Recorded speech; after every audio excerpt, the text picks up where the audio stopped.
In 2016, a new TV show hit the digital airwaves and needed a podcast dedicated to chronicling its adventures. An elite team has been assembled for this task. Unfortunately, the world's listeners have not heard of this Wonder Twin duo. And although they may not be known now, in the future they will be referred to as tomorrow's legends. Guess who's back? Who's back? Wait. Well, that would be us, Harley. Oh. We're back, like the dynamic duo, the Wonder Twins. More importantly, you're back. I don't have to hijack the podcast anymore. There's no way I'm more important than you. You were gone 2 weeks ago, so that's what my whole point of that was. We are back, you and me, Wonder Twins, because it's been essentially 3 weeks since we've done this together. I know. I missed being here with you. I missed doing this. It was kind of weird. And then, there was the whole week that I was gone. So it's nice to be back. It is nice to be back. And I missed you too, partner. But, all that niceties aside between us, I have to say, because I wasn't here last week, that you and Jeff did a fantastic bang-up job, the two of you. You, Harley, yourself, taking this thing on all by yourself, doing the editing, everything. You did just fine, so, Oh, that's good. Thank you, because I was really nervous about it. But hopefully, aside from some minor technical stuff, I hope it turned out all right. It did. And then, if he's listening, I do want to just pass on once again a personal thanks to Mr. X-Force 11, Jeff Gentry there, for stepping in to keep you company and, give another voice while I wasn't around. It was much appreciated, Jeff. You did a great job. I enjoyed listening to it because he brought in a different depth of analysis. He views things a little bit differently than we do, and it was just great to hear his opinions and how he sees our show. Yeah, well, it was the same when you had Patty on, and it was awesome of her to be able to do that at the last minute, and she did such a great job. So it was nice to hear her voice and hear her reactions as well. And it was fun. There were some comments on Facebook and stuff about that. Someone had made I think it was actually Ken from Chicago tweeted about noticing some chemistry between us. I'm like, well, yeah, of course there's going to be. So it was definitely fun to have her on here with me and stuff. So maybe one day we'll look at bringing Patty and Jeff back on again, do a 4-person round table or something. I don't know. Jeff wanted to also pass out to you out there that both me and Harley do watch Gotham, so, we're quite in tune with that show. So if you ever needed a hand with that, hit us up. We'll come pay the favor back for sure. Well, Harley, let's get to this because, we got some time to make up for not being together for a little while. So we had an email come in, a late email came in after last week from somebody new, I believe, wasn't it? Yeah, I hadn't heard from Robin before, so I thought that was pretty cool. Yeah, and we haven't had a chance to do this. Last season we got quite a bit of pre-show feedback where people were sending in feedbacks dedicated to last week's episode. So, by all means, listeners out there, if you got something you want to say after hearing our show and it's related to the show, still send something in because we like to do a little pre-feedback, which, like I said, is related to last week's show. So, How about you read Robin's email then? All right. It says, "Hi. I know I'm probably late for the feedback timeline, but I really wanted to tell you guys how much I love to listen to your podcast. You really make me enjoy watching Legends of Tomorrow even more than I normally would. Please keep up the good work." Oh, thank you. Now, you see, that's exactly the kind of feedback we like to hear. Exactly. Thanks, Robin. That's awfully nice of you.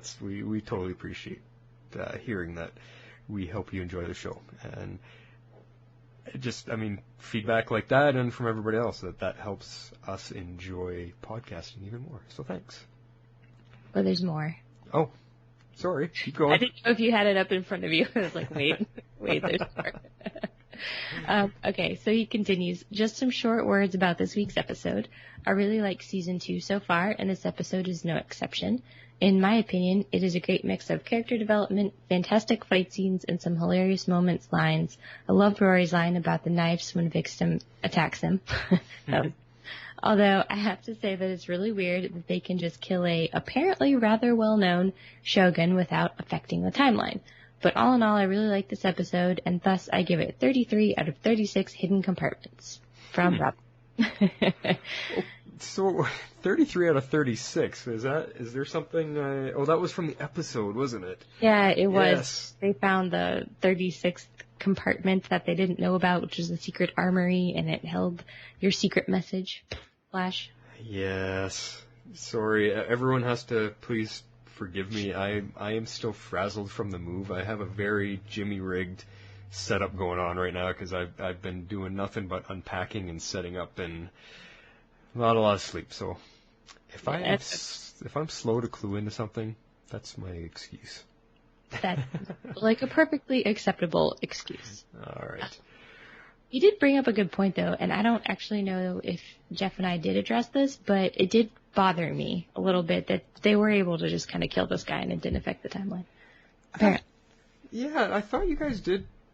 I thought you addressed that a little. Didn't somebody look up the history, or maybe it was one of our posters on the Facebook page? Someone looked up that Shogun, and apparently it was someone that did die eventually, and I can't remember. It must have been on the Facebook post. Somebody, I thought it was you guys. Somebody came up, found the history on that guy.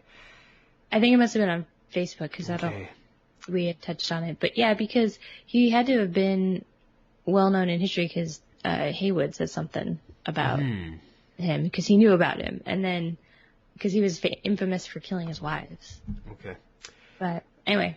It was something that if memory's serving me right, somebody posted about whether it was his almost to be wife managed to kill him, or or that there was a household battle of some kind. And I'm feeling kind of dumb. We should almost look that up just to be correct on our info. But anyway, you could spell the guy's name. Yeah, the point being is that he did die in history, so I think no matter who kills him, I don't think it mattered at that point.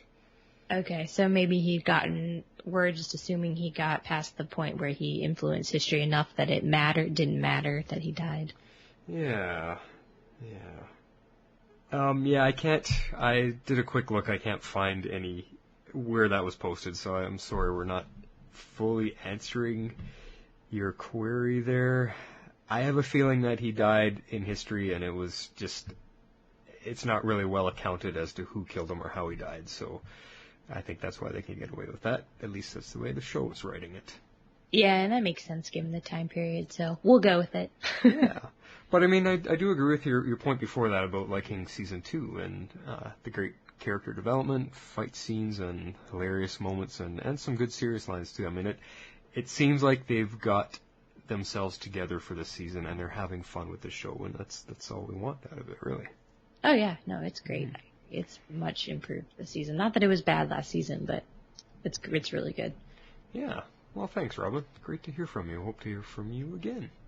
So, this episode we are discussing Legends of Tomorrow, Season 2, Episode 4, called Abominations. What was your impressions of the show, Harley? Well, I gave this show 9 Halloween specials with a cold ending. Uh-huh. Do you get what I did there?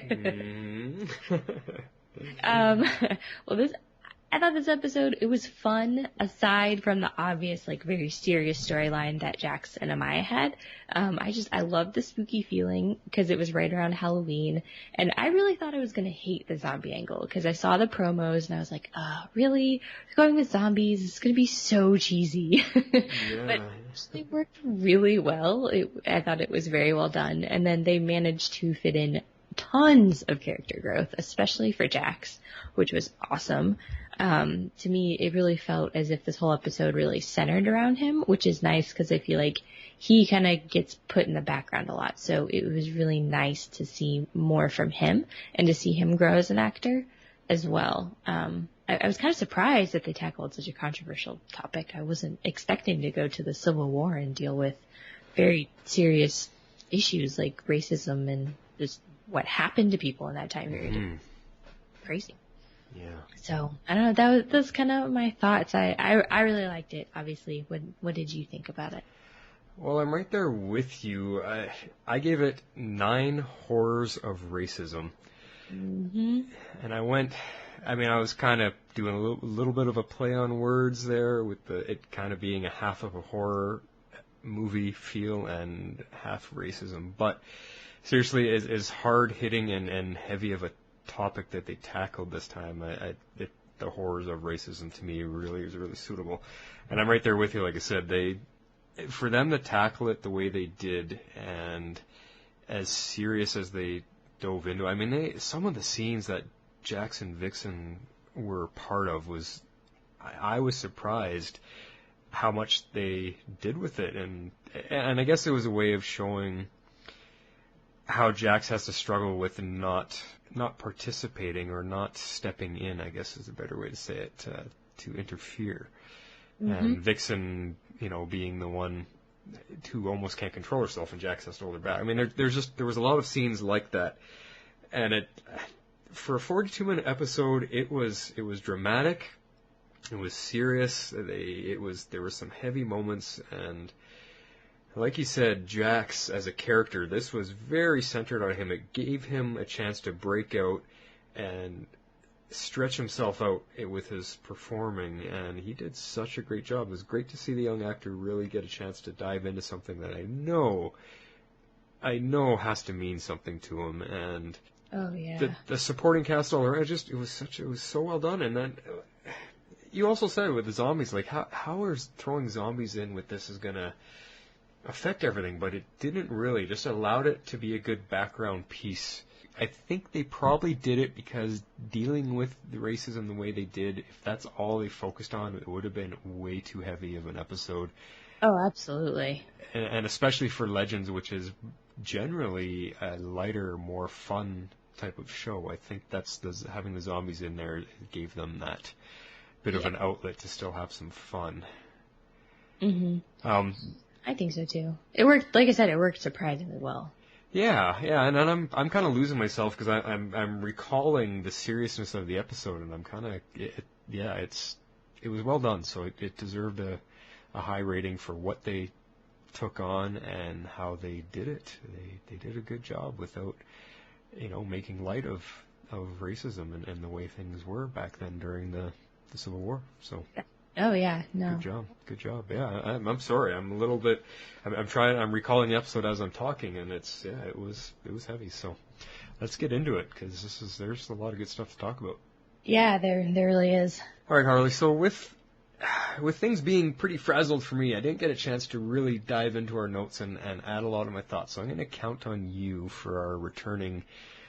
Our returning partnership here. I'm going to kind of count on your notes, and I know you got a lot of good stuff in here, so I'll let you take the lead, and I'm going to jump in with my thoughts as we go. Sound good? Yeah, that sounds good, and let's hope I can decipher my own notes as we go. Well, you wanted to break it out because there was a lot going on in this episode. There was like 3 major story plot points happening, but they kept jumping back and forth, so it's going to be hard to go through the episode from start to finish that way, or else we'll be jumping back and forth. So I think you broke it apart into the 3 main plots, didn't you? Yeah. So, once we get to a certain point, once we get to the real meat of the episode, we've got the 3 big storylines. The infiltrating the plantation, we've got warning the Union Army, which is going to be with Sarah and Dr. Haywood, and then everything that was going on the Waverider, which I've entitled Zombie Mick. Zombie Mick.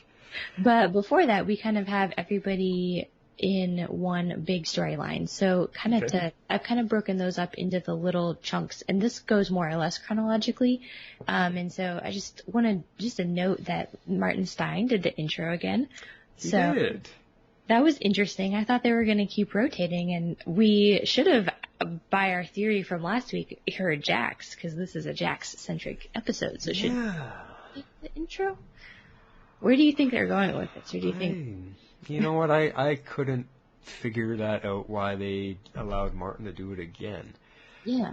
Didn't make any sense. I mean, Martin did have someone, he had the comical end side of things to lighten this episode up, so maybe that's why they gave it to him. I don't know. That is very true. I will say, and we'll talk a little bit more on this, but his reaction to zombies in general is priceless. It was. It was pretty good. Oh, funny. Okay. Yeah.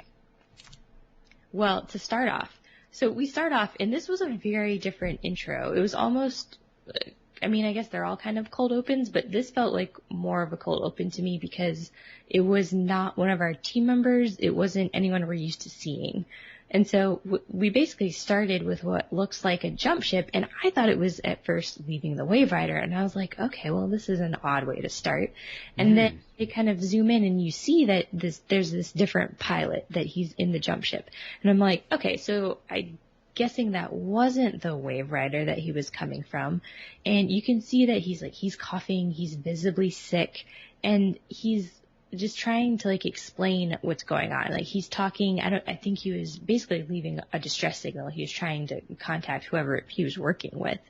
And he's basically saying that everyone's dead, that the heist went off easy. So he's a time pirate for one, because he's obviously stealing something.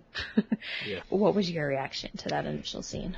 Yeah, it looked like the Waverider to me too, and I didn't know what was going on. And this guy, right off the bat, I thought, ooh, more Time Masters, what's happening? Mm-hmm. And then he's talking about they stole this TX90. That's what it said, a futuristic bioweapon. Okay, what's going on? And although the jump ship looked, I don't know, it looked a little different to me, so I wasn't quite sure what it was. I was very confused. And then he lands, and then he falls out of the time stream. Crash lands on the ground, and all these Civil War soldiers show up, and yeah, what? Who's he leaving the distress call for? Who are those guys? He called the ship the Dauntless, you said? Yeah, so that was just a cool name for a ship. And then he set up a time beacon. Have we seen that before? I know they've alluded to them, but I don't know if we've ever got to see it in that kind of depth. Have we alluded to them? I don't remember.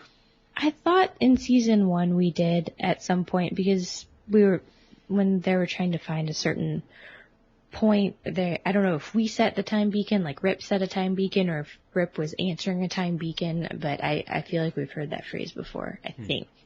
Okay. It's cool either way. Yeah, it was really cool. Now, it obviously is a time beacon that anybody can pick up, but I'd love to kind of get a bit more of an explanation how a time beacon works. Does he toss it out in the time stream and it's just floating in the time stream for anyone to grab? That's really, really cool. All this time travel technology that they're kind of introducing and creating for the show, it's got me all, geeking out, excited. I think it's fun stuff that they're creating all these neat things. Oh, yeah, it's super interesting. Well, and that's sort of similar to, Barry's message. Mm-hmm. So if you think about that, I don't know exactly how that's coming in, but maybe that's a similar sort of thing where he's sending out maybe a more directed time beacon, because clearly other people haven't captured his message. But his message, we know a war is coming, and that's as far as we got. Well, remember my feedback from last week? I think Rip's had that message for a long time. I don't think it's something that's being sent out on a repeat or anything. I think he sent that as a direct message, futuristic Skype or futuristic voicemail, whatever. Yeah. Direct message just to Rip. Yeah, I think you're right. I think you're exactly right. I think your theory is spot on, and I'm really excited to see where it goes.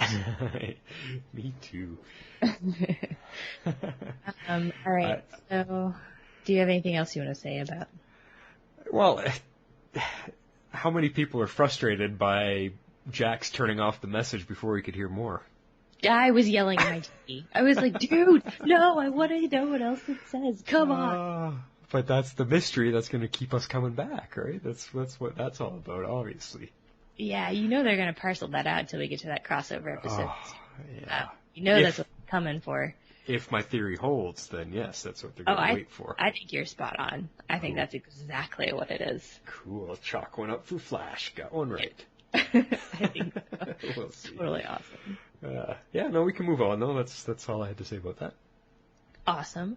Well, so this next chunk is where we've decided as a team to go on this rescue mission to go and, I guess, rescue a time pirate, except as Sarah points out, they're not really going to rescue him. They're going to save him or stop him from creating even more aberrations. It's like, okay. Yeah, but at that point, everyone is thinking of it as a rescue mission. It's only Sarah that's like, no, he's probably a pirate. We need to go stop him. Yeah, I know. But, I mean, at least they kind of called that point out. Yes. Yeah, I didn't get the vibe from him that he was a bad guy. Yeah, I mean, I didn't either, but he stole something, so you kind of got to assume he's not on the up and up. That's true. I don't know. But, so what did you think about Ray having to stay behind as a backup? I mean, that's got to be really tough for him. He's got no super suit, no powers, so I guess no mission? Well, we already know he's going to struggle with that because the suit is the only thing he feels that made him a hero until he got a little bit of advice from the girl's father in the last week's episode. So we already know he's going to be struggling with that, and then for Sarah to just point out, I mean, she kind of went about it in a roundabout way, but she basically said, look, without your suit, you're nothing, and we don't want you getting hurt kind of thing. So, and she hit it in saying, we need someone to stay back and, keep an eye on the ship and talk to us from here kind of thing. And you could just see on his face the hurt. I mean, he was let down, and he took that as a direct insult that I'm not really worth anything to the team without my suit. I mean, he definitely saw through it. She's just trying to protect him because she doesn't want to lose anybody else, but he definitely saw through that. I felt bad for him. But he quickly turns around because he is Ray and he's a Boy Scout and he finds the fun in any situation. He turns it right back around and he's on the microphone talking to them and packed lunches. I mean, come on, he's like the Waverider mom. He is. I packed sack lunches because the food down there is going to be awful. Yeah, it was. I mean, and like I said, then he gets on the microphone and he starts, hey, interesting fun fact about the history here, and he goes on, and Sarah shuts off the mic on him. Yeah. So you cut him out. He's like, hello. Exactly. So I got to give some credit to Ray that he's very quick to bounce back and find the fun and the light in any situation that he can. Yeah. That's our Ray. That's true. I mean, it wouldn't. Yeah, that's how. But I love what they did with the wardrobe in this episode, like kind of the attire that they had in. I like all the period stuff that they've been doing. It's been pretty cool from a costuming perspective. Oh, I am loving it. They are continuing episode to episode, just addressing my nitpick. They must have listened to me because they're having fun. We get to see time periods and wardrobe changes to match the period, and they're landing in... Yeah, they're landing in great areas where they have to have a major change. Yeah, exactly. To how they look. Yeah. So, totally love it. I'm right there with you. Last season, I felt like we were able to get away with... you had like the 70s, but then like you said, some of the other time periods where we could have had fun, they were wearing like military uniforms or they went to the future, and that wasn't super interesting. So, I don't know. No, not in an adventure fun point at all. No, I'm glad they're playing more in the past. It's be more fun. Yeah. Now we're in the middle of Mississippi, so we find out we're in the middle of the Civil War, which isn't awesome. And we find that there's some guy being chased. His name is Henry Scott, we learn, and he is a dispatch for the Union Army. And basically what we learn he's trying to do is he's supposed to be stealing Confederate troop movements and provide them to the Union. But now that he's being chased by Confederate soldiers and our team is there, they're about to interfere and be really disruptive. And so it was really cool. I liked that we got to see Firestorm and some neat effects. And he burned up some zombies, which is always pretty awesome. To be fried by Firestorm and then pop right up seconds later as zombies, that was a pretty quick change. So, but I mean, either way, I mean, you've kind of got the interference, but it didn't make a difference. So at first I thought, okay, so this guy was supposed to die because that he was being chased by Confederate soldiers. But then we learned that the soldiers are zombies or turned into zombies. Then I was like, okay, well, maybe he wasn't supposed to die. So was the interference of Firestorm creating the aberration, or is letting this guy die creating the aberration? So, I mean, eventually we learned. Both. Yeah, exactly. So, I mean, I was very confused and conflicted by that scene. I was like, well, they're going in to not cause aberrations, but by doing what they're doing, they're already interfering.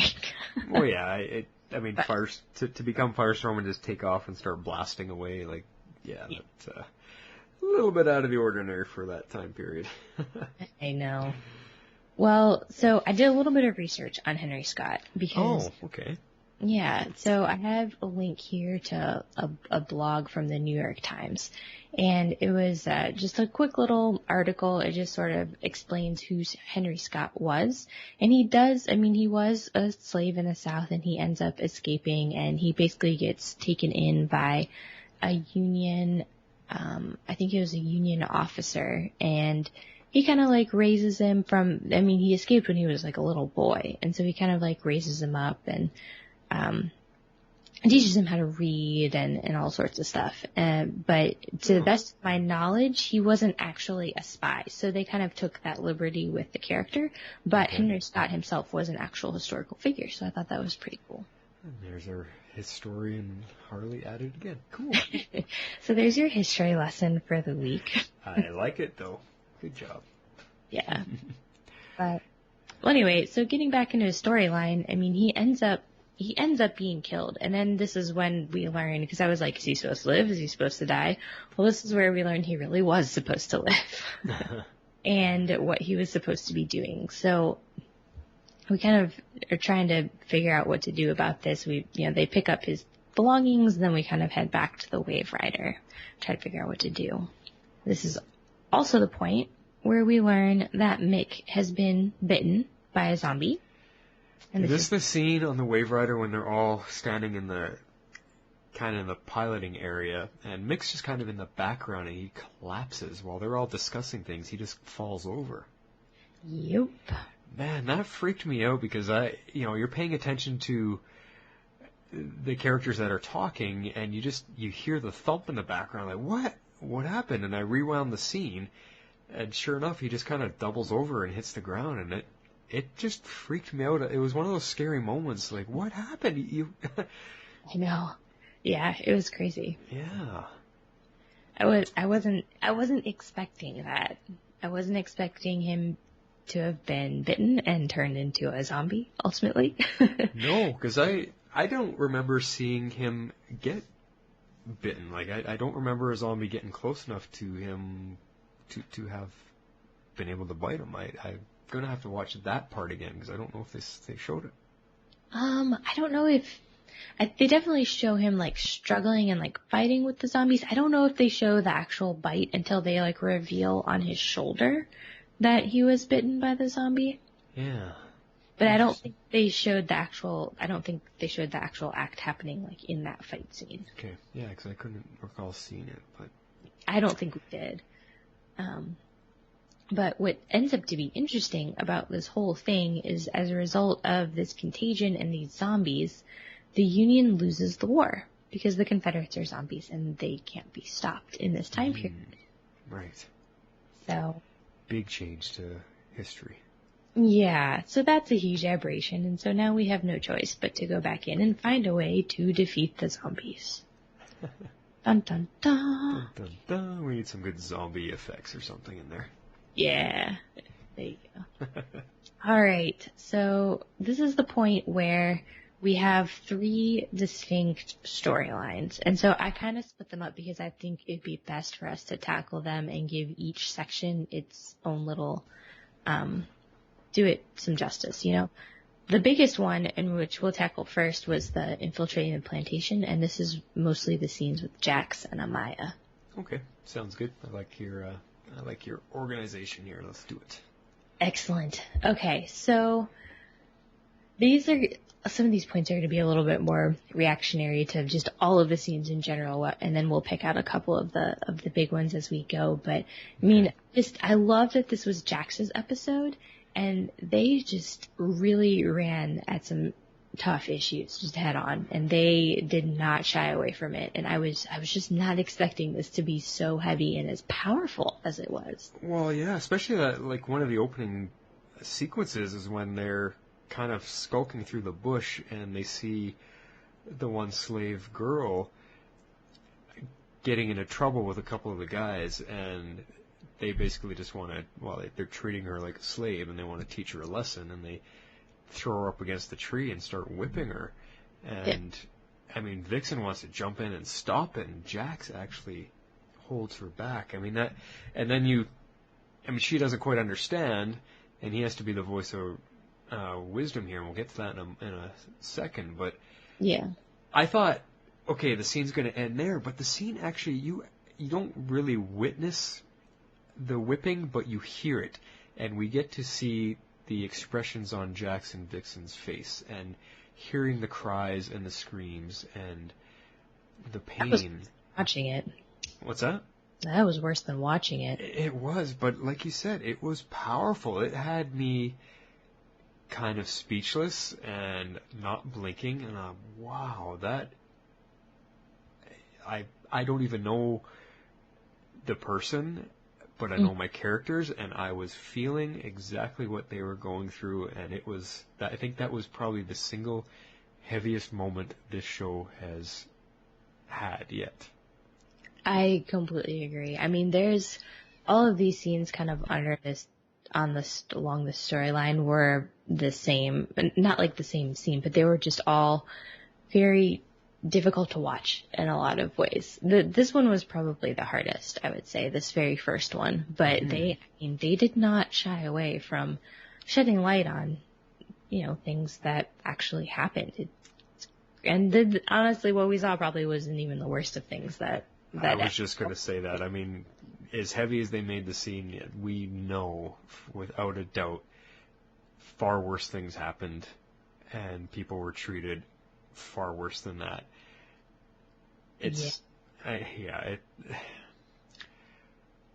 For what this show, our lighthearted, fun time travel show, to tackle something like this and do it as well as they did is just a testament to how on track the writers are this season, and the performance of Jackson Dixon in that scene just blew me away.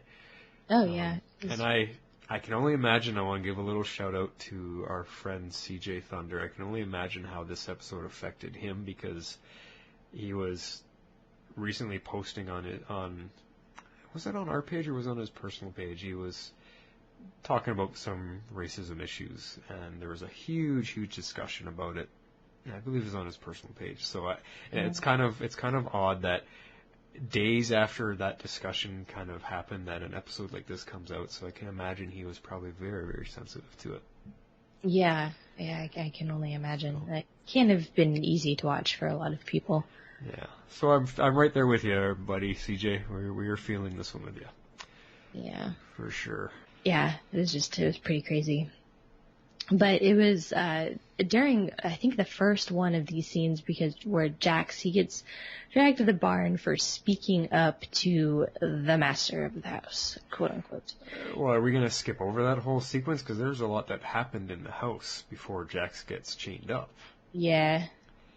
I mean, Jax is just being himself, and he bumps into that woman and kind of grabs her by the arm. Oh, I'm so sorry, miss. And of course, the wrong guy witnesses that and just lays into him about, how dare you touch the woman's hand, and then Jax is trying to say, sorry, I didn't do anything. He's, are you arguing with me? You calling me a liar? I mean, no matter what Jax said, the guy was going to use it as an excuse. Oh yeah, no matter what he did in that scene, as soon as he opened his mouth, he was kind of done for. Yeah, exactly. Even though he did pretty good. I mean, he said, I'm the extra help that you brought in for the event. I mean, he covered himself pretty good. If the soldier guy wasn't such an ass, Jax covered himself pretty good. But this guy was obviously a racist of the highest proportion, and he was going to use anything, like I said, anything he said as an excuse to dish out some punishment. Oh yeah, I kind of got the impression that it was his house. I could totally be wrong. I don't know why I got that impression, but that it just seemed that was like his place. Oh, okay. to me. But yeah, possibly. You could be right. So. Yeah. Yeah. So, anyway, so now we get dragged out to the barn, and Jax is getting chained up. Yeah, and this is where you get like a quick flashback onto the Waverider, and you see kind of Dr. Stein. He kind of just like almost like bends over, like doubles over in like a little bit of like pain almost, and you learn that he's kind of feeling a little bit of what Jax is going through, and just like utter like despair and distress, horror, and just I can't even imagine what emotions would be, running through him at that point. And the look of worry on Stein's face is like, whoa, something is happening to Jax. We've got to get in there. Yeah, exactly. And so that was just a cool way to bring out their psychic link. I really liked how they did that. Yeah, they're actually really building some chemistry, whether they're on screen together or not. They're actually really developing well together. Yeah, I think the two actors. Yeah. Mm-hmm. And so, I mean, if you so there's a lot of different scenes here that we get in the barn, and most of them is just like conversations that Jax has with the other slaves that are chained up out there, and it really just highlights the cruelty, the injustice of the time period. I mean, it's not a proud moment, especially in American history, to look back on. It's not the only moment, but it is the most recent, Yeah. Well, it's not a good piece of history, but I think it's very important, and people should not forget about it. It's something definitely to learn from. And yeah, I agree. But then, as you were saying, Jax was talking to the other slaves that were chained up there, and he was trying to get them to listen to him, but at this point in the story, they just wouldn't.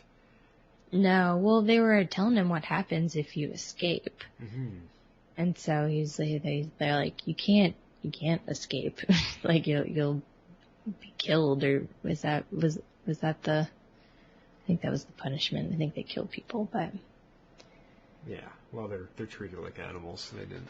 So yeah, definitely. But then in comes Vixen to the rescue. Yeah, so that was pretty exciting. Because you kind of cut to her, she's trying to reach Jax, and you realize that he's gotten his little communicator bud knocked out of his ear. Right. And so she's like, okay, well now, I've got to go find him. And then you just see this like look on her face where you know that as soon as she goes in that house and something comes up, that she's just gonna kick someone's butt. And she gets herself in the perfect situation to get in trouble. Of course. Of course, the guy was not looking at her the same way he looked at Jax. I think there was going to be some really foul play taking place with her, the way he was saying about how pretty a mouth she has, and it was just disgusting and creepy and very. Yeah, but that was her way of getting to wherever it was Jax was being held, and sure enough, he drags her up to the barn. Yeah. What did you think about this tie-in with this woman and her tribe? I was okay with it. Is that what you're asking? Like if. Yeah, I was just wondering your thoughts on it. Yeah, it was okay. I mean, at this time period, a lot of slaves were brought over from different parts of the world as a slave labor force. That's where a lot of them came from, and I thought it was great that she recognized the amulet on Vixen's neck, and it was cool. It was just a good way to bring in, because at that moment, Jax was not winning them over, but recognizing the necklace did. Yeah, exactly. Yeah, I thought that was a cool tie-in, and she's like, no, we have to listen to her. She can save us. I trust this woman. I trust her from our tribe. It was cool. Yeah, exactly. But before we get too far, it was just perfect karma when the guy, this jerk that we immediately don't like, this has it coming to him, and gets basically munched on by a zombie. Oh yeah. Well, his whole scene was great because he's like there's this whole huge like fight sequence with all of them in the house and the zombies and just running all over the place, and it's insane. And then, you know, Jax is like, you have to give us weapons. We're your only hope to get out of here alive, basically. He's like, we have to work together. And the guy's like, yeah, right. I'm not giving you weapons. Are you insane? And then he gets dragged off by a zombie. They kind of run upstairs and basically like witness the whole thing. He gets kind of taken down. And well, actually, let's be a little more clear about it. I mean, he gets attacked and he's okay at the moment. He kind of gets taken down to the ground, and he's calling to Jax for help. Help me. And Jax just kind of looked at him like, yeah, I don't think so. You kind of deserve this. And then the zombie kind of munches on him. Yeah. And how many of us at that moment just kind of went, yeah, go zombie. I think just about everybody did. Yeah. No one was sad to see him go. No. And then that's when Jackson, when they run upstairs. And minor nitpick here, when Jax throws the kerosene lamp down to the ground, that was an awfully big fireball from one little kerosene lamp. I thought the same thing. and also the effect that was pretty bad looking, pitiful fire effects. They've done way better than that before, so I was a little bit disappointed in that shot. Yeah, I guess they blew their effects on the firestorm earlier in the episode. Well, seriously, it's just fire. Any good software program that can create fire can do it really well. So it's just, I don't know. I don't know either. Minor nitpick. It was a little bad, I agree. So the last point I have here is really at the very end of the episode, but it's kind of the closing scene, so I don't know if we want to talk about it now or if we want to save it to the end. Well, what's the scene? Which scene are we talking about? It's the very last scene with Jax and Martin, and they're just kind of talking. I mean, he's basically going back to on the check. Waverider? Yeah, he's checking in on him to see how he's doing and how, if he was okay after having to deal with and witness firsthand what it was like in this time period. Right. Yeah, no, we can talk about that right now. I was like, we've already kind of gotten into it. So the character growth between the two of them, I mean, it was great. I loved their chemistry. I loved how they kind of they're checking in on each other and just trying to, Martin is really trying to understand and like be there for him as much as he can, because he's like, I know this can't be easy for you. While I can't understand, I know that this, took its toll. I love the way that he words that I can't really understand, but I'm here for you. I feel what you're feeling because of our connection is kind of the point he was getting across. And when you have two characters that are written to have a psychic link because they join to be one, you have to have two actors that are going to be able to play off each other and work together really well. And these two, like I said earlier, they're really growing into this teammate thing that they have. It's it's dramatic. It's powerful. It's really starting to drive home how closely bonded those two are going to be. Yeah, I agree. Yeah, no, definitely, I agree with you. Loved that closing scene too. It was very, very touching. It was just nice to end it that way after the powerful, dramatic episode that we had, to end it on a nice, touching kind of moment, and not go veering off into something crazy leading us to the next episode. It was just really nice. Yeah, no, I agree. I thought it was a very fitting end to the episode. Yeah. All right, well, do you want to move into, pretty briefly, there's not a lot going on here with Sarah and Nate. Okay, yeah, sure, let's talk about it. So this is the storyline where they are going off to warn the Union Army. And this results in some very, very amusing exchanges between everybody.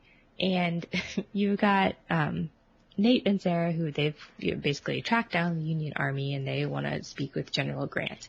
And they're trying to explain to General Grant the danger of zombies and that these people are coming to destroy them, and he has no idea what a zombie is. He doesn't even know what is a zombie. Yeah, exactly. It was just absolutely hysterical to me that, I mean, you see Nate saying over and over again, just trying to explain, like, what a zombie is. And he's like, I don't know what you're talking about. And then all of a sudden, Sarah shows up, zombie head in hand, and slams down on the table. And she's like, this is what is coming for you. And it was still moving. It was still alive. Well, it was still undead. Yeah, exactly. Yeah. The mouth was moving. It's like, rah, rah, rah, rah. This part, it shocked me because this show hasn't been that gory either. That's true. And that was pretty, I mean, dropping a severed head that's still essentially breathing on the table, yeah, it was pretty bad. And I have to interject, I can't wait to get to Patty Spivet's feedback. I haven't heard it yet because we watched this episode together, and as far as I can tell, zombies are one of her least favorite things in the world. She hates them. Like absolutely hates them. So when this turned into a zombie episode, you should have seen the poor girl. Oh, no. I felt so bad. She was cowering. She was basically burying herself into the back of the couch as far as she could sink, and covering her face and cowering. Like, you swear she was in it. And I felt so bad. So when they dropped this zombie head on the table, oh man, it was bad. She was jumping and screeching and not having fun with this episode at all. I can't even count how many times she looked at me or grabbed me by the scruff of the neck. I hate this episode! Oh, no. So she probably really didn't enjoy this episode. See, I thought the zombies were fun, but I'm not gonna lie, I'm more of a horror person. And I love The Walking Dead, so I was having fun with it. It was, yeah. Anyway, so yes, creepy head on the table was quite a step into the gore that this show has not taken before. No, it hadn't. So that was definitely interesting. But what I liked about it is that they brought up the fact that ammunition, especially in this time period, would have been a huge issue. Mm. They just wouldn't be able to take down these zombies because eventually they're going to run out of bullets. Because there's not a fast way to manufacture them. Even if they could manufacture them quickly, there's not a fast way to get them to the front lines. Nope. Especially, where they're at. And so I thought that was a really good call out, and I was really glad that they brought it up because that's their limiting factor, and that's how ultimately they could get overrun by zombies, and it decimates their whole army, and then the Confederates win by default because the Confederates are the zombies. Yeah. But sure enough, when you're talking, I mean, they're running out of bullets, and they only have little, what do you call those, bayonets on the end of the gun, so they're... Yeah. You're going to luckily get one stab if you're lucky, so you're going to get overrun really quick. Oh, yeah. Absolutely. But someone notices that there's nitroglycerin at the back of the tent. Okay, why? Why is there crates of nitroglycerin? Did they use them as explosives back then? I think so. I mean, you got to think about it. It's not like more traditional dynamite like we would see. It's like literal nitroglycerin, which is incredibly volatile. Mm. So they got crates of nitroglycerin, and I don't know why they have it, to answer your question. But yeah. So what are they going to do with it? Our character notices it. Now what? Yeah. So you can see kind of the gears are turning in Sarah's brain, and I'm like, okay, here we go. She's going to tell Nate to do it, and she's going to be like, but you have to be Citizen Steel. And he has a very tenuous grasp on his powers. And so, yeah, pretty much where we get one of my favorite quotes that I picked out. Okay. Well, we'll save it for the quotes then. Yeah, I will save it for the quotes. But it was some advice, shall we say. But again, just another note on, I love the way that Nick Saino is playing Nate Haywood. Like, I don't know what it is, but I love what he's doing with that character. He always makes me laugh. It's great. I think he is winning over fans very quickly because I know Patty loves him, and I haven't heard anything bad about him at all. He is playing the part really well. He's entertaining. He's a lot of fun. The only thing about the character that kind of bugs me a little bit is, for Historian, apparently he sure doesn't know how to keep his mouth shut. Like, every scene he's in, when they have to stay quiet, he can't. He screws everything up. He doesn't know how to speak. He doesn't know how to hide things. He's like, no. What's going on, Nate? Come on, you should be smarter than that. You're bumbling, fumbling, sticking both feet in your mouth at the same time every time you get a chance to. Yeah, well, I mean, I think it's different to study history than it is to experience history. I think he's a historian, so he's a fan of history. I think he just gets a little overexcited.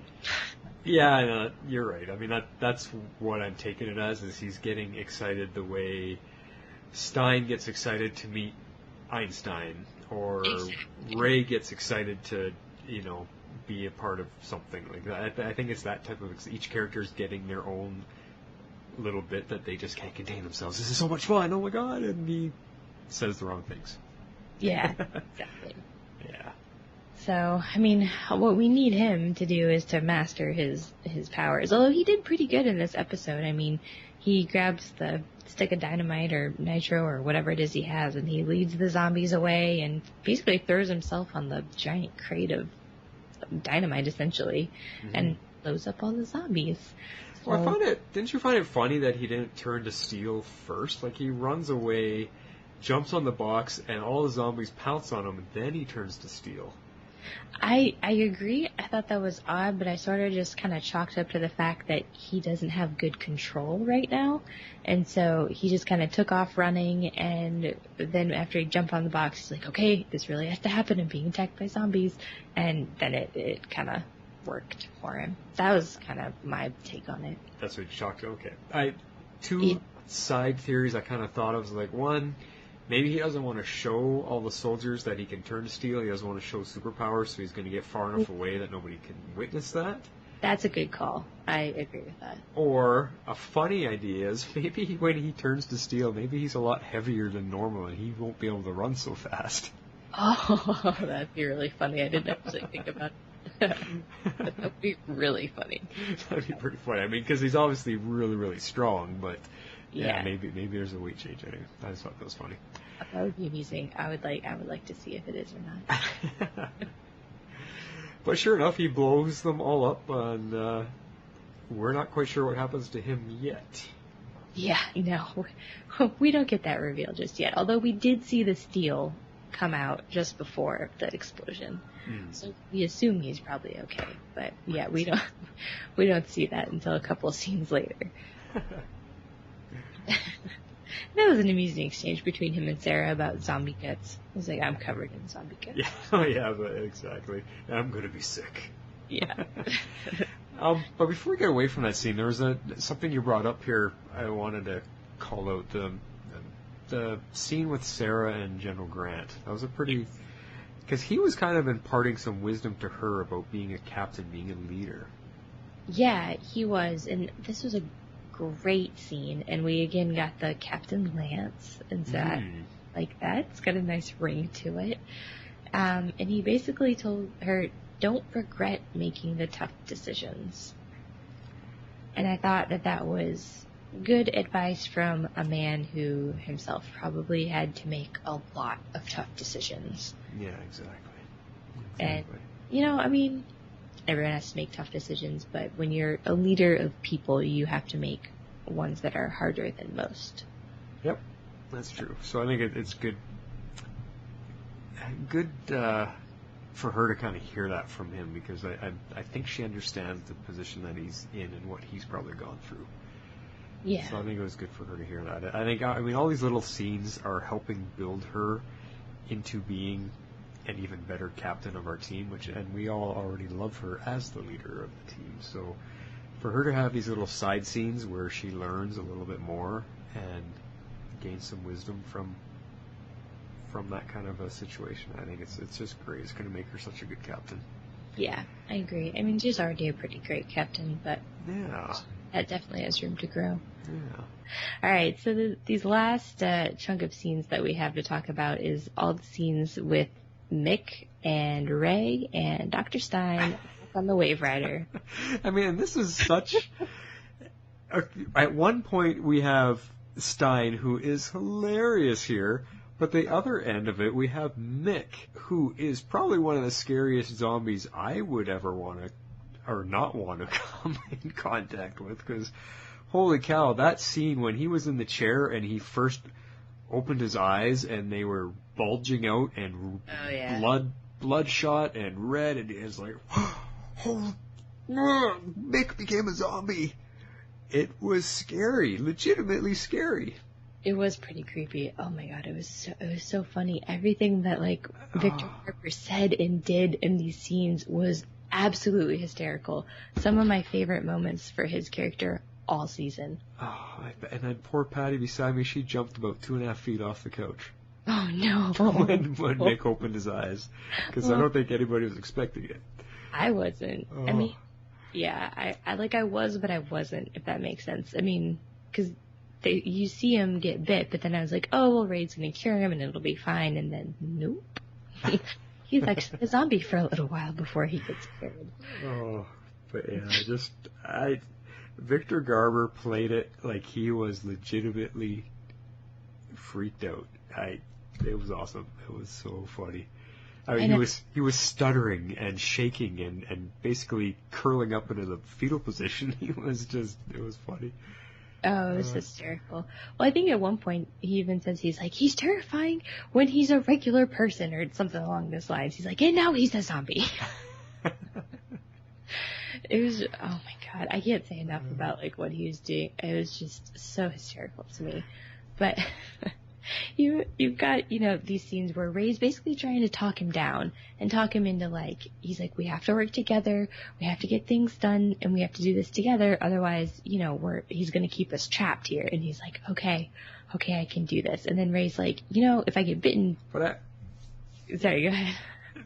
Sorry, I mean, you've got Stein, sniveling and whining and crying, but I liked how Ray virtually or verbally kind of slapped him around though. He's like, look, Stein, I need you. If Mick bites me, it's on you.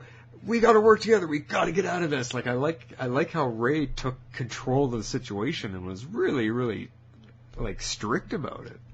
Oh yeah, it was great. Well, especially, at one point he looks at him and he's like, look, Marty. Can I call you Marty? He's like, no. He doesn't. He's like, look, Marty. That was just fantastic. And then, so Mick gets him trapped in, was it the kitchen area, I think? Uh-huh. And they're trying to figure out a way to get out of there. And eventually they figure out that they have to use I can't speak anymore. I'm so tired.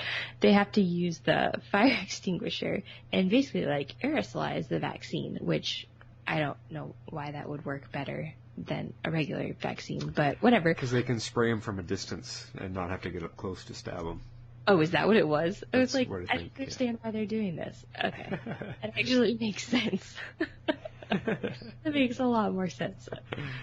I'm just here for you, Harley, don't worry. Thanks. Yeah, I need someone to keep me straight. But anyway, so this is where they're trying to figure out how to work together, and then, Ray goes in, and he opens the door, and they go into, I think it was the med bay, and they're looking around, and they're like, okay, where did the zombie go? And then he comes up behind him, and he knocks Ray out, and then Martin's like, okay, well, now I've got to pick up the fire extinguisher, and now I've got to go check him down. And then he's poking Ray. He's like, if you're dead, please stay dead. There was such a mix between scenes that make you jump and then you laugh.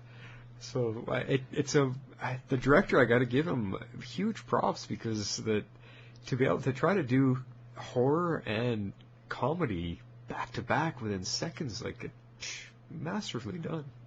Oh, I thought it was done incredibly well. And honestly, I mean, just because I enjoy more horror type of flicks, I was just laughing through this whole thing. To me, these scenes were some of the funniest I've seen on the series. It was great. Totally were. Are there any other points that we need to talk about in these scenes? Did you have anything else to add in? Well, other than the last one. No, I think out of you're talking about the comedy and horror with the Mick chasing him around on the ship. Yeah, I think we covered it. It was just really, really funny. I mean, with Stein being on his own because Ray got knocked out and he's having to sneak around, I could feel what he was feeling. That would be pretty scary in a ship where the power's gone down, the lights are out. There's a zombie the size of Mick wandering around and you don't know where he is. Like that, yeah, it would be pretty scary. So I was feeling for Stein at that moment. And then, of course, when Mick does pounce on him and land on him, and he manages to spray him, and Mick comes out of it, what's the first thing that he says? He says, what is something about, was I about to kiss you?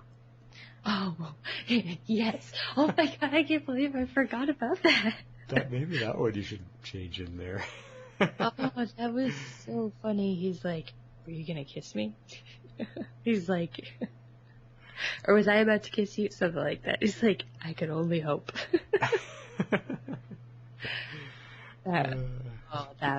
There were so many little back and forth, like really funny things. It was really hard to pick out little funny quotes because there was a lot for me.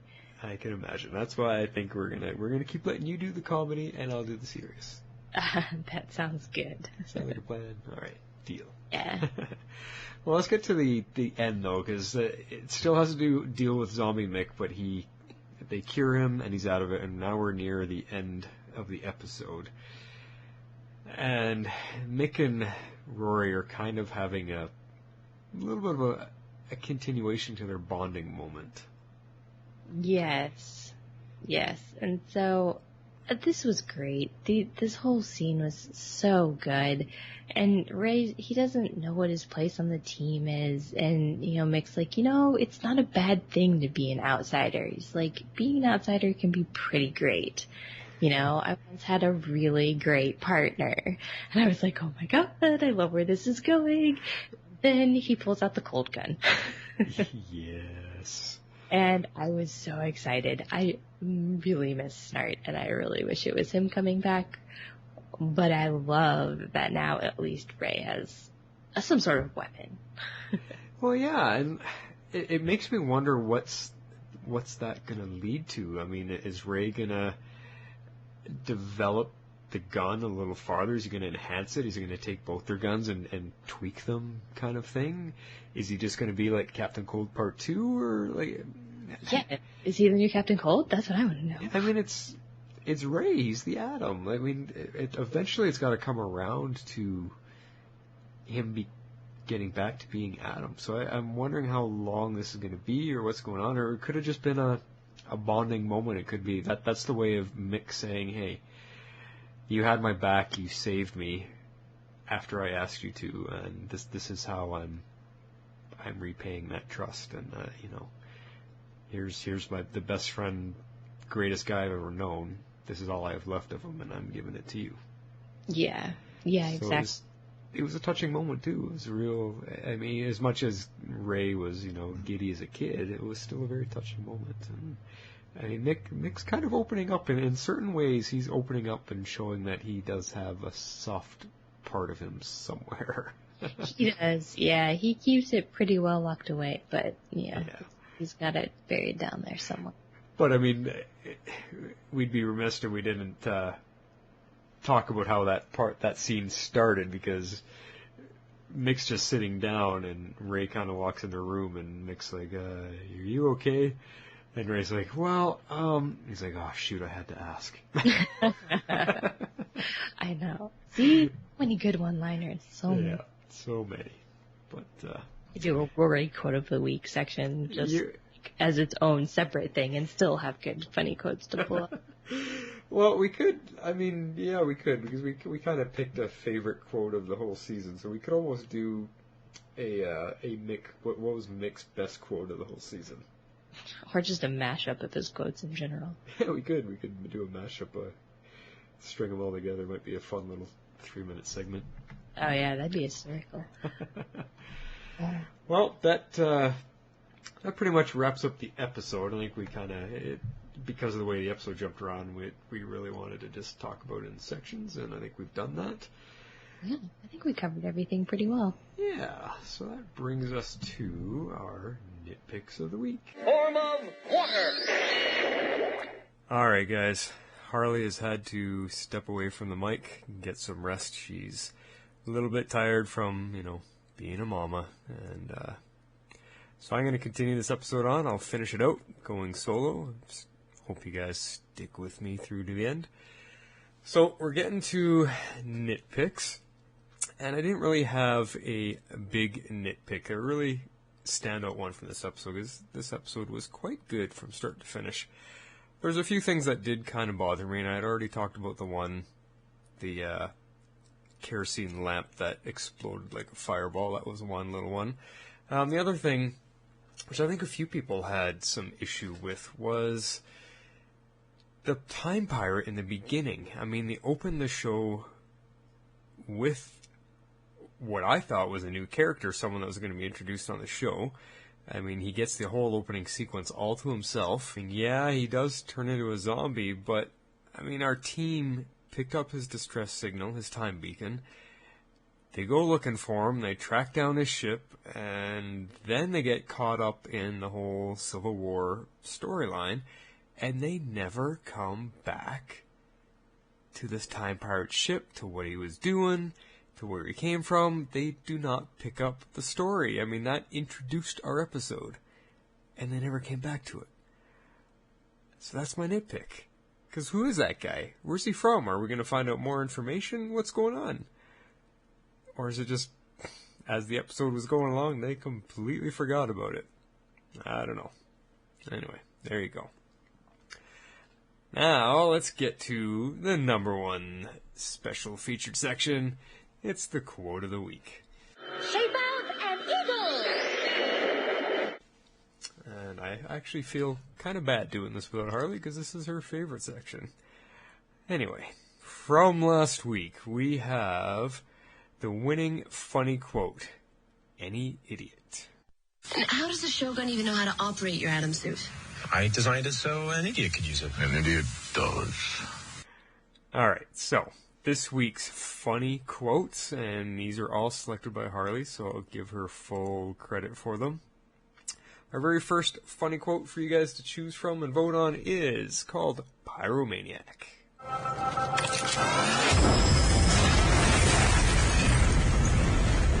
What's next? Don't you think that's enough incineration for one day, Mr. Rory? No, I do not, Professor. Alright, and our second quote to choose from is fried chicken. I'm a colonel in the Union Army. Colonel Sanders. I'm Colonel Sanders with the 31st Pennsylvania Infantry. And our third one, we dubbed Hot Walker. We're going to die. You just need to calm down. I will not calm down. He was threatening enough before he was one of the walking dead. And the last quote on the funny side is obvious advice. Good? Am I good? Well, considering my survival hinges on me accessing a superpower I'm not familiar with, I'm a little, Run fast, run hard. Don't die. I can promise you two of those things.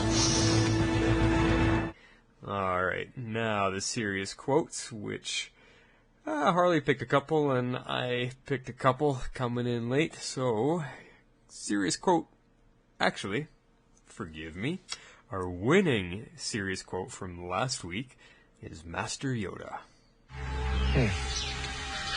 Do or do not, there is no try. Exactly. Where did you learn that? From a great sensei from where I'm from. Yoda. Oh, this Master Yoda is very wise. Okay, so, serious quote number one for this week. Bonding moment. How close are you to formulating a workable vaccine? Very, I think. Raymond, I'm counting on you. Don't worry, Mick. I got you. Here we go. And serious quote number two, some things never change. Okay. Now, I get it might be difficult for you to understand this, but I've been black my entire life, Gray. And honestly, I can't think of a time period we could go to where I wouldn't face some sort of racism. So don't worry, okay? And number 3, civil advice. Your man, Colonel Sanders, he tells me you're his captain. In any case, he mentioned something about you having regrets. About putting men in harm's way. I don't think that's something I can ever get used to. You know, by the time I'd taken over this division, there had already been 3 other generals in place before me. They'd all stepped down and given up. But I believe in my men. And I believe in the good that we're doing. Do you? Do you believe in your mission, Captain Rance? I do. And don't regret making those tough decisions. Ma'am.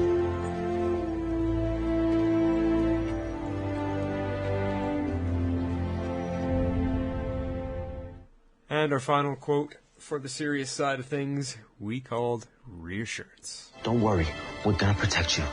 I know you're scared. I get it. Don't ask me how I know this, but it gets better. Not perfect, nowhere near close, but better than this. But it starts right now with us not giving up. Alright guys, so Harley will get those posted on the page, and as always, just get your votes in and we'll tell you who the winners are. Alright, it's time for feedback. Twin powers, activate! Okay, we got actually a good dose of feedback in this week. Holy cow, I wish Harley was here with me to go through some of these, because we got 4 voicemails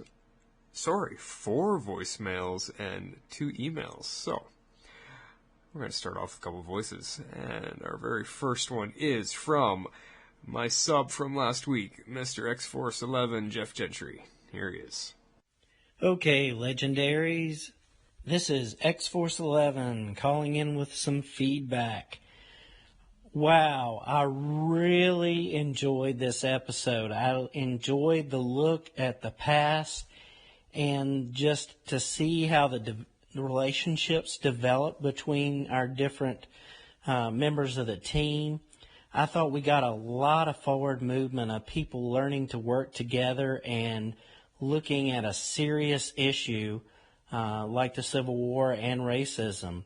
I really, really enjoyed it. I'm grateful that they did this episode. They took the hard look at it and they did it well. I'm looking forward to seeing what's next and seeing where we go from here. Thanks, X-Force 11 out. Yeah, Jeff, I'm totally with you there. This show really tackled a heavy issue and did an exceptional job at it. So, yeah, I'm glad to hear that you've enjoyed it and that you and everybody else, that people aren't being too sensitive to the show trying something serious, because it's a lighthearted, fun show, and to tackle something like that, I think was a big step for them, a big reach, and they succeeded. But as for my prediction for next week, I don't see the previews, so I have a feeling it's going to be a lighthearted, more goofy-centric episode. We'll see. I'm just guessing. They might be giving people a break. But thanks for calling in, Jeff. Great to hear from you. All right, and next up we have Miss Patty Spivot. Here she is. Hey, Flash and Harley. Nice to have you two back together again. It's Patty Spivot calling in. I did not like this episode at all. I rated it a 0. Why did they have to put zombies in my show? I hate zombies. Hate them. Never watch them. Try to avoid them at all costs on TV. I hate the sounds they make. So I was sad when I saw zombies. But at least they were comic book zombies and not like super graphic Walking Dead awful zombies. So I could sleep. No, in all honesty, it was a great episode. It was super exciting. It was emotional. I was on the edge of my seat the whole time. It was just Rory being a zombie. I don't know, that one will probably stick with me though, because that was super scary. The rest of the episode, they dealt with some really powerful issues, and they did it in a really well thought out and sensitive way, I thought. The character development is just on fire. The last couple episodes, they're all just evolving, and it's exciting, and you just want to know where they're all going to end up. It's been really great. I do have a question though. Where was Gideon? Why couldn't they just have said, "Hey Gideon, can you peek in the med bay and see if Mick is awake or not?" when Ray and Martin were wondering if they should break in or not. I don't know. It was like the horror movies from the 80s where you're like, "Don't go in there. No, don't do it." It was just like, why couldn't they have just had her? She's been non-existent the last couple episodes. I don't know what's up with that. So Gideon, come back. But otherwise, loved the episode. Can't wait to hear what you guys think, and we'll talk to you soon. Bye. Oh, Patty, it's fun getting to listen to you call in, because I had you sitting right beside me, or I should say, jumping into the air right beside me watching this episode. So it's funny to hear your reactions again during your recording. It was quite fun watching this with you. But yeah, I mean, they were rather tame zombies, I guess, if there could be. It wasn't, I mean, the head on the table was the goriest element, so other than that, it wasn't too bad, but yeah.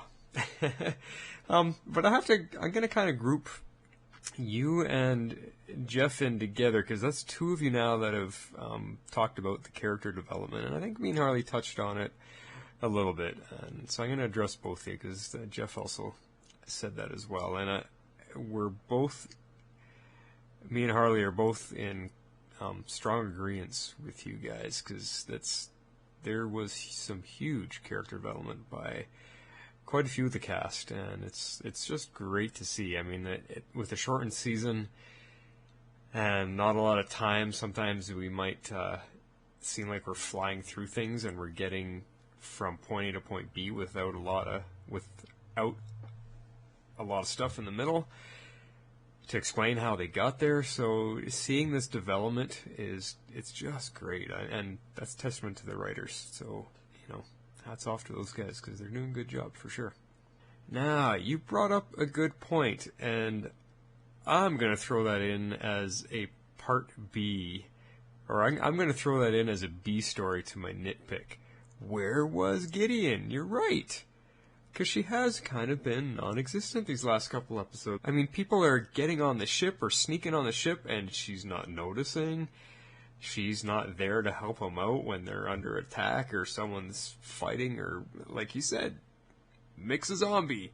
He's running around. Where was she? Why didn't even Ray and Stein ask her, "Gideon, where is he? Can you locate him for us?"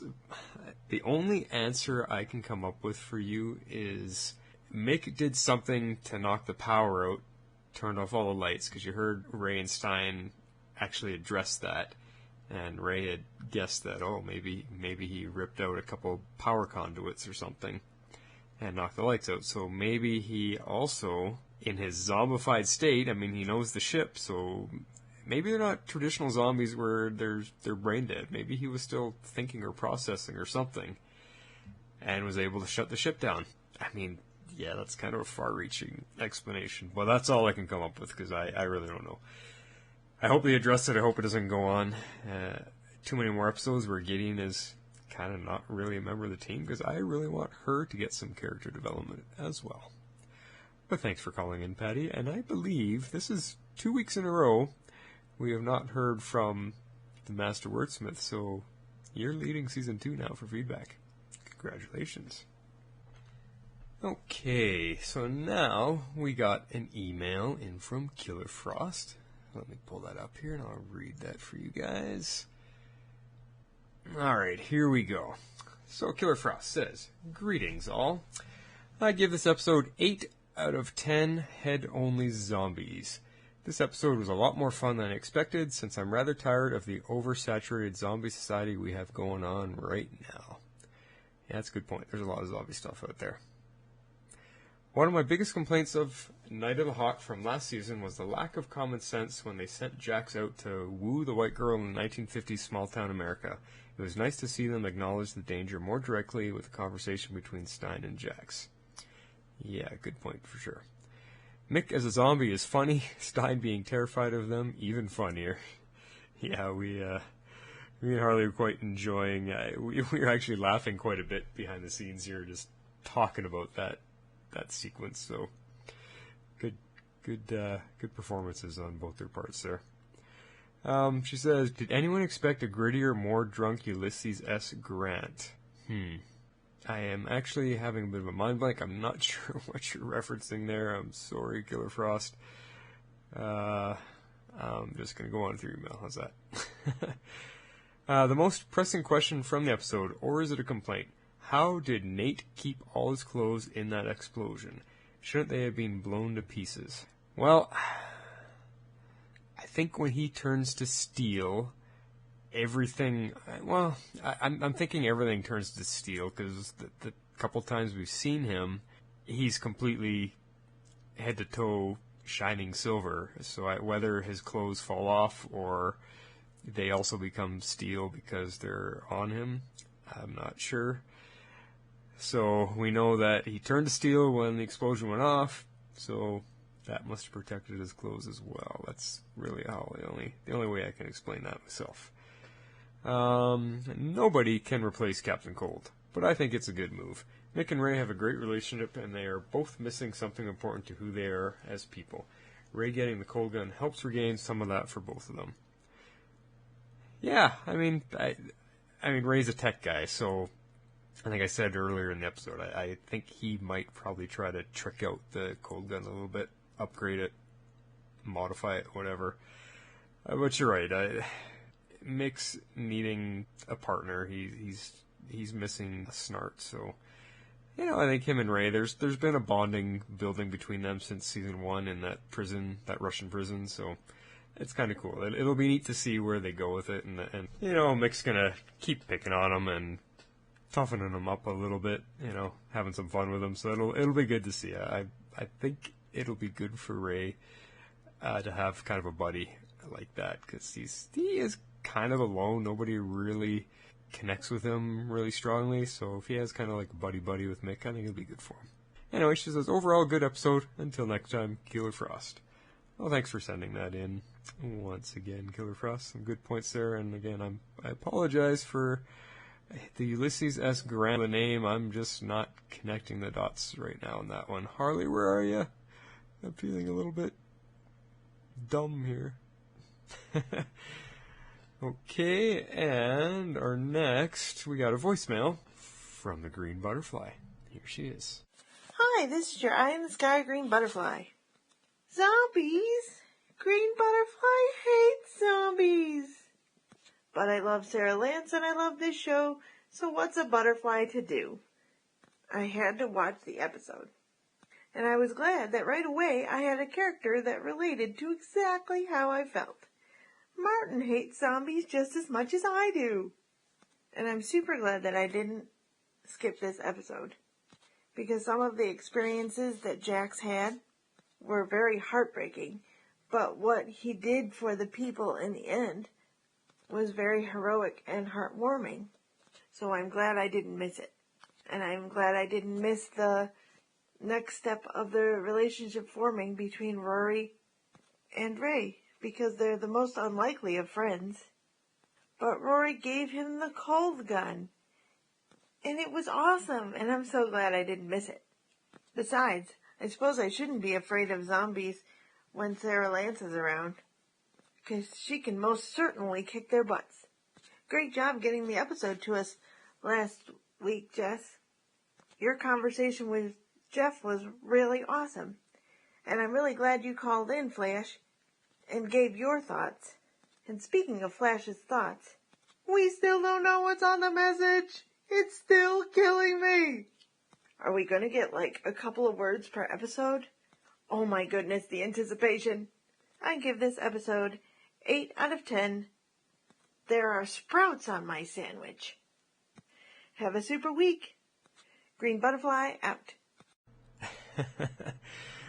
Green Butterfly, I guess you and Patty Spivot can kind of huddle up together in the corner and watch between the cracks in your fingers the zombies on the show. Yeah, I'm glad you didn't turn away from it. It was a pretty good episode all around the zombies. So yeah, you do make a good point again about Ray and Mick. That's a very unlikely duo, the odd couple, I guess you could call them, right? But like I said, I think it'll be good for both of them. And yes, another valid observation. Are we only going to get a couple words of the Flash's future message per episode? Oh, can you imagine? That would just be torture all the way through to the end of the show. We finally find out. But fear not, I am very, very strongly believing my theory is going to hold true, that it has to do with the 4-show crossover coming up. So you only have to wait, a few more weeks. Anyway, thanks for fluttering in and checking on the Waverider with us, Green Butterfly. It's always nice to hear from you. Alright, and up next, guys, is an email from Denny. And I guess I can't call you Sidekick Denny, because Harley decided she wants to get you a better nickname than that. So you got to come up with something. But until then, I'm calling you Sidekick Denny. And he says, "Hi, Wonder Twins. This was definitely an interesting episode indeed. Zombies in Mississippi, 1863, during the Civil War.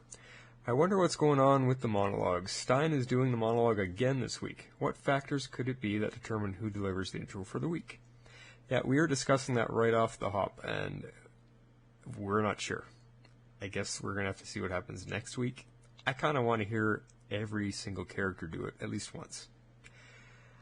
It looks like they finally did an episode on race. With Jax running around in time, it would have been a matter of time before someone said something. Why couldn't Ray and Stein have asked Gideon about the status of Mick instead of sneaking around in fear? Gideon was a bit too quiet during the whole event. Yep, you and Patty are on the same wavelength there. I hope they address it, because, yeah, it was kind of odd. I mean, the ship it's a high-tech future ship, so I can only guess that Mick, when he ripped out some transistor cables or whatever the heck he tore apart, he knocked her out as well. Ray with the cold gun, the new Captain Cold, what do you guys think? Well, I don't think he's going to be a new Captain Cold because, we know that Snart's coming back as a bad guy sometime. I don't know what they're going to do with it, but I just think, like I said, I think Ray is going to use his engineering genius and he's going to totally modify the gun to something that more suits him, and we'll see what he does. That's my prediction. And that was the end of Denny's email. Thanks for sending that in once again, Denny. Alright, we got, to finish off our feedback section, we got voicemail from Mr. Opal Drake. Here he is. Hey guys, Opal Drake here, trying out this voice feedback thing. First, just to respond to your question about Usagi Yojimbo last week. It is a long-running comic book series by Stan Sakai. It's about the adventures of an anthropomorphic rabbit samurai Ronin in feudal Japan. Wikipedia says the Edo period in particular. The title is a reference to Akira Kurosawa's famous film Yojimbo, which has since went on to inspire films like Fistful of Dollars. The comic won awards. It's known for a very faithful and accurate portrayal of Japanese history and legends. Also, you'll see lots of samurai movie references. There's a blind swordsman. There's a reference early on that's pretty clearly a nod to Godzilla, things like that. First dozen or so issues are available on Comixology, so definitely worth checking out if you are into that story set in that period. Even Rory might have a few. It does include some ninjas as well. Moving on to the actual episode for this week. I have to admit up front, I am not a fan of zombies.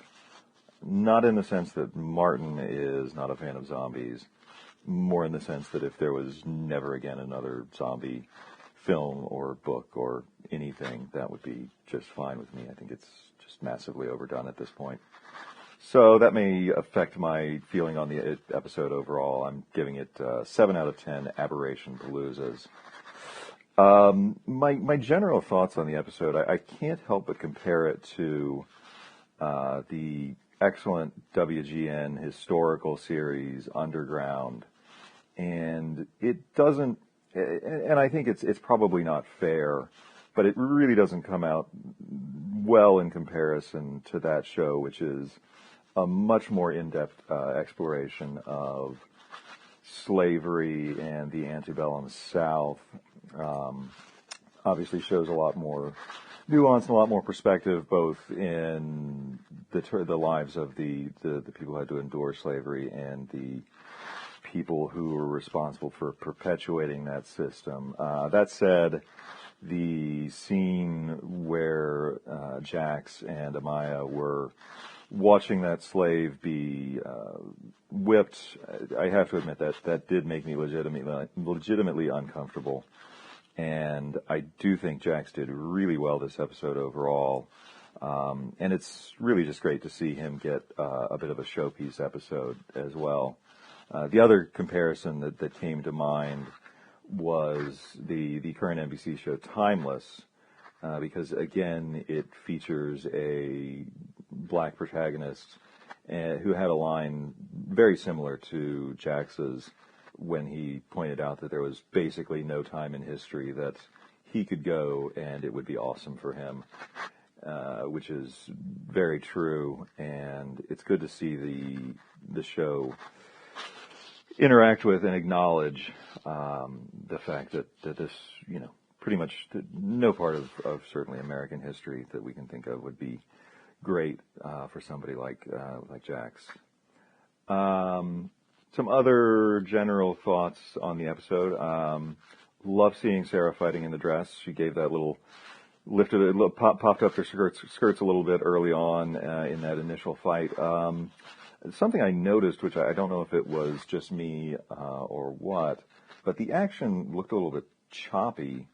I normally watch on the CW app, but I had some time and was at my parents' house, and they had it on the DVR, so I was actually watching it there. I haven't noticed this before in other episodes, so I'm not sure if it's just an artifact of seeing it in a different format or if that was a stylistic decision.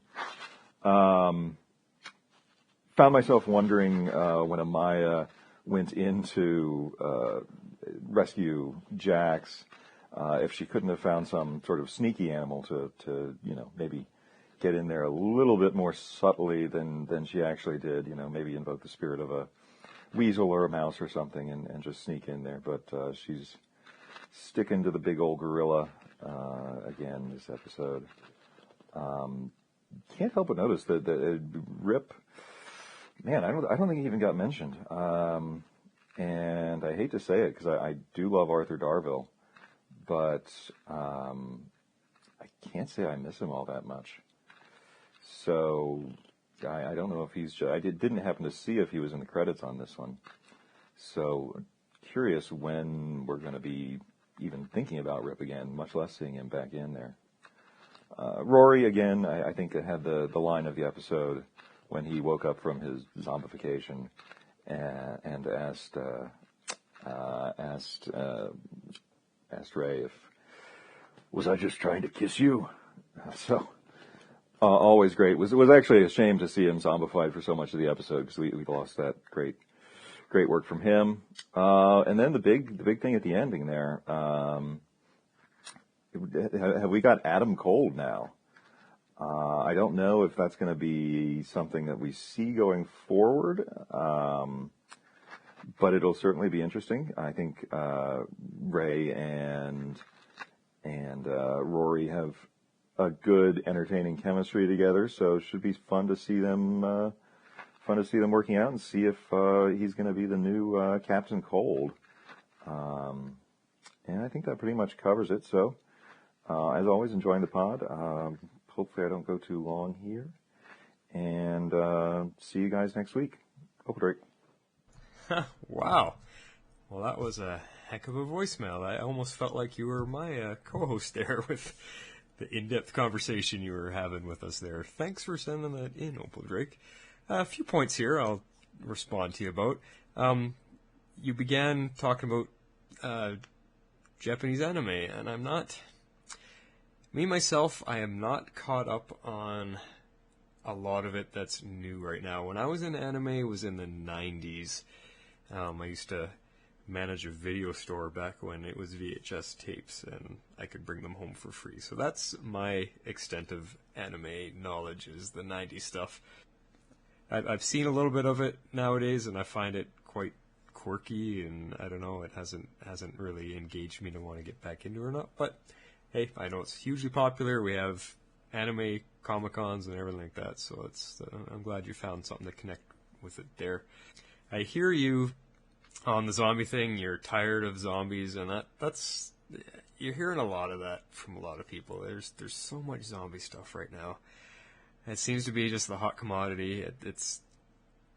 We seem to go in waves with our entertainment media. You know, there was a wave of cop shows for a while there, and there was a wave of, you know, family dramas or whatever. Like they seem to go in spurts like that, and right now zombies are the thing. So I understand you. I mean, I enjoy The Walking Dead, so that's the only one that I watch.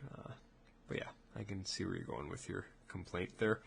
Your next point about Jax, it was great to see him get his own episode, because me and Harley were kind of talking all throughout the first season and even the beginning of this that he's always been kind of the side character, not really, or the supporting character, not really major focus. So it was nice to see him get to break out and do a good job with it.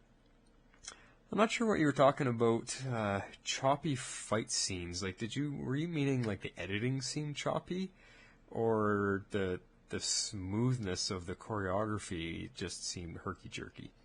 You have to let me know. I'm kind of curious. Can talk more about that. You are not the first person to complain about Vixen only using the gorilla form to get super strength, and it just seems like that seems the most suitable for the situation she's getting in. But I want to remind everyone, if you remember a couple episodes back when they're in France,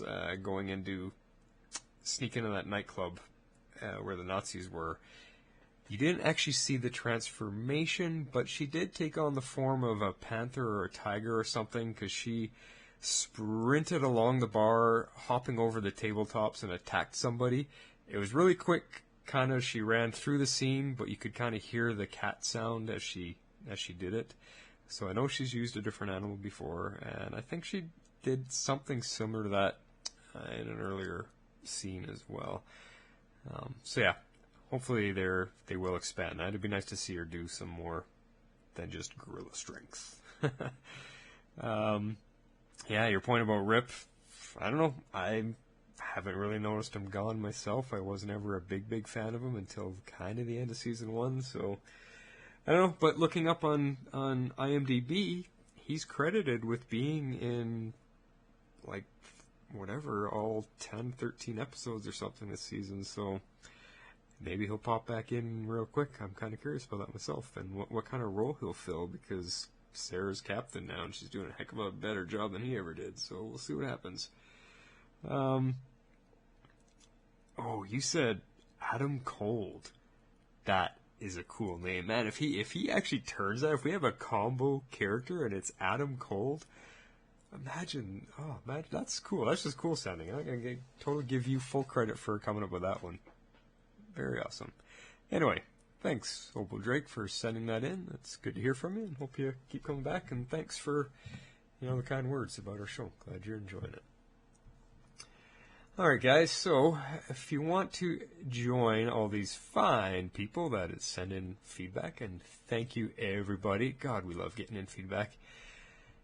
I get to be all greedy this week and have it all for myself. Harley doesn't get any of it. But if you'd like to join in, and we'd love it if you did, You can submit feedback via email, and that's either sending email or a voicemail record on your phone to cybercastfan@gmail.com. That's cybercastfan@gmail.com.